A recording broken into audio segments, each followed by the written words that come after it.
বিরিয়ানি আরে বিরিয়ানি। তো কে কে খেতে ভালোবাসো অবশ্যই কমেন্ট করে জানিও।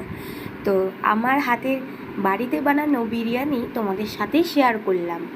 তো দেখো, প্রথমেই এইদিকে আমি চালটাকে অনেকক্ষণ ভিজিয়ে রেখে চালটাও এক সাইডে করে নিচ্ছিলাম, আর একদিকে মাংসটাকে কষিয়ে নিচ্ছি। চালটার মধ্যে আমি গোটা গরম মশলা, একটু তেল, নুন দিয়ে বেশ ভালো করে 70% মতন কুক করে নিয়েছি। আরেকদিকে আমি বেরেস্তাও ভেজে রেখে দিয়েছি। তো এদিকে দেখো আমার চিকেন কষাটা প্রায় হয়ে এসছে। এই সাইডে আমি আবার যে ঘরোয়া মশলাটা হয় সেটাই আমি করে নিচ্ছিলাম।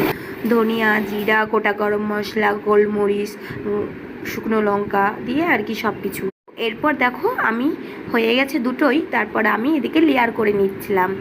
প্রথমে নিচে তো মাংসটাকে দিয়ে দিয়েছিলাম, তার উপরে রাইস, তো বেরেস্তা, বিরিয়ানি মশলা, তো কিছুটা দুধের মধ্যে ফুড কালার, কেওড়া জল, গোলাপ জল, পরিমাণ মতন ঘি দিয়ে আমি 50 মিনিটসের মতন এখানে আমি দম দিয়ে দিব।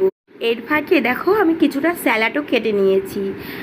স্যালাডে ছিল গাজর, শসা আর পেঁয়াজ। তো তারপর দেখো কত সুন্দর একটা লুক এসছে। একদম বিরিয়ানিটা খেতে না দুর্দান্ত হয়েছিল। জানি অনেকেই বানাতে পারো, কিন্তু আমার মতন একবার ঘরে বানাতেই পারো তোমরা, কি বলো? দেখো খুব সুন্দর হয়েছে। এর ফাঁকে আমি কয়েকটা ডিমও সেদ্ধ করে নিয়েছিলাম। কি একদম দোকানের মতন লাগছে কি না বলো তোমরা? খুব সুন্দর ঝুরঝুরে। তো এরপর আমি পরিবেশন করে নিচ্ছিলাম, আলু মাংসগুলোকে বের করে নিচ্ছিলাম। বরমশা আর আমি একসাথেই খাবো, তার জন্য থালিটাকে রেডি করে নিচ্ছিলাম। তো চলো এবার খাওয়া যাক। তো আমরা চিকেন কষা দিয়ে খেয়েছিলাম। তো তোমরা একবার বাড়িতে চেষ্টা করে দেখো। তো টাটা।